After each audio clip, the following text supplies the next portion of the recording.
ان دونوں کیفیات کو جمع کر لیجئے۔ پہلی کیفیت وہ یہ احساس کہ میرے رب نے کہیں مجھے چھوڑ تو نہیں دیا، یہ تشویش، یہ اضطراب کہ عشقست و ہزار بدگمانی۔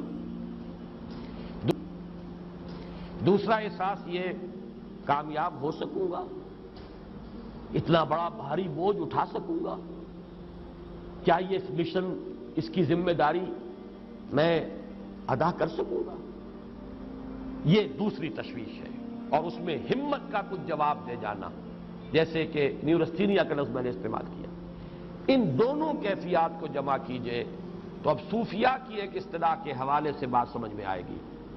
قبض کی کیفیت،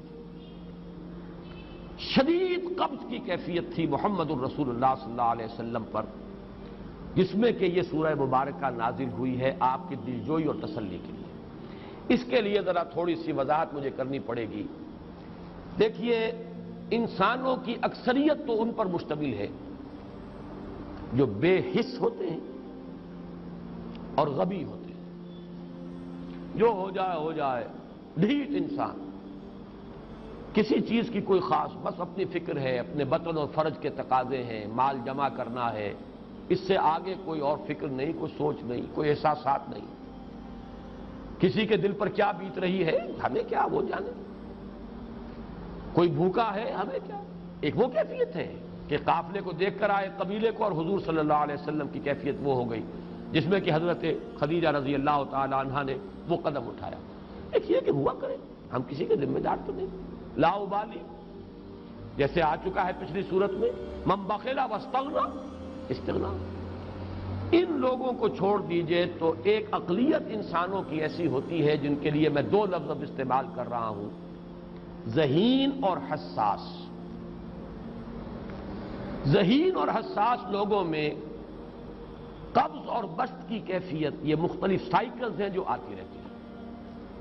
کبھی طبیعت میں پشمردگی ہے، دل بجھا ہوا سا ہے، کچھ نا امیدی سی ہے، خود اپنے اوپر اعتماد کی کمی محسوس ہو رہی ہے، مجھ میں صلاحیت نہیں ہے، میں کچھ نہیں کر سکتا، اب تک جو کچھ کیا بھی ہے، امنگ بھی ہے، امید بھی ہے، روشن پہلو نظر آ رہے ہیں۔ قبض کی کیفیت میں تاریک پہلو نظر آتے ہیں، مایوسی کے پہلو نظر آتے ہیں، پیسیمزم کی کیفیت، اور یہ جو بسط کی کیفیت ہے اس میں روشن پہلو۔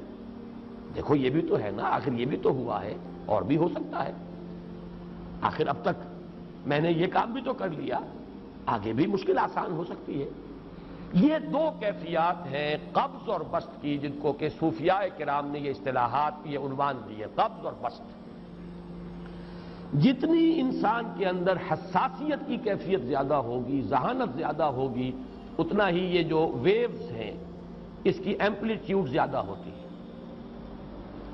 کم ذہین انسان ہے، کم حساس ہے، آئیں گے تو صحیح ہے، لیکن یہ کہ وہ ویو جو ہے اس کا ایمپلیٹیوڈ جو ہے اس کے اندر اوپر اور نیچے کی کیفیت زیادہ نہیں ہوگی۔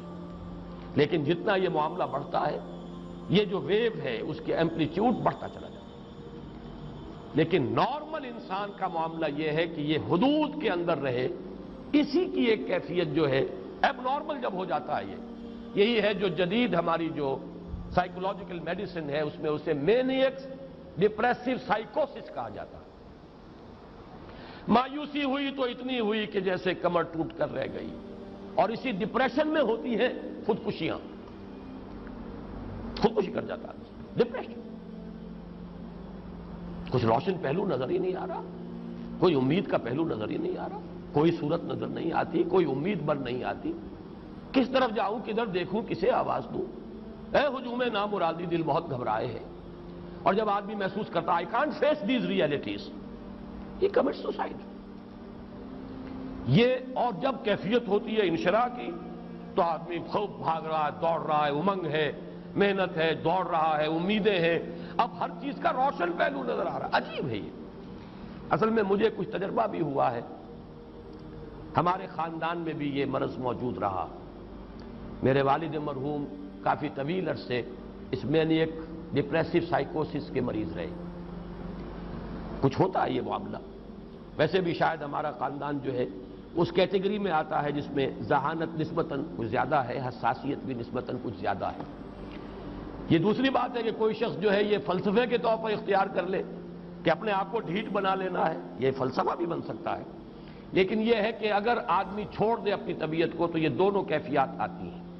انہی کیفیات میں اگر یہ جو اپورڈ اینڈ ڈاؤنورڈ موومنٹ ہے یہ ایک حد سے نکل جائے تو یہ بیماری ہے، مینیک سائیکوسس، مینیک ڈپریسو سائیکوسس۔ اس میں جب آدمی ہوتا ہے وہ اپر کیفیت میں تو اس کے اندر بڑی عظیمت ہے، روشنی ہے، امید ہے، لوگوں سے گفتگو کر رہا ہے، حق بول رہا ہے، خوب جو ہے محفل کے اندر، اب وہ محفل میں اسے دلچسپی محسوس ہو رہی ہے اور اسے ہر چیز کا روشن پہلو نظر آ رہا ہے، خود اپنے وجود کا بھی روشن پہلو، دوسروں کے وجود کا بھی، دوسروں کی بات میں سے بھی وہ اچھا پہلو تلاش کریں گے، وہ برا پہلو تلاش نہیں کریں گے۔